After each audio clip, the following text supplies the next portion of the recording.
ইনশাআল্লাহ রমজানের প্রতি তারা যারা কে কোন মাসে যেতে চান, কে কোন মাসের অফারের জন্য অপেক্ষা করছেন আপনারা বলেন।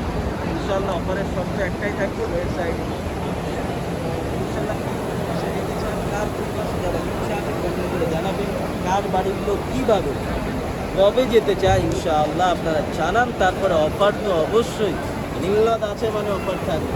আল্লাহ সুবহানাহু ওয়া তাআলার অফার থাকবেই, সবসময় না দিতে পারলে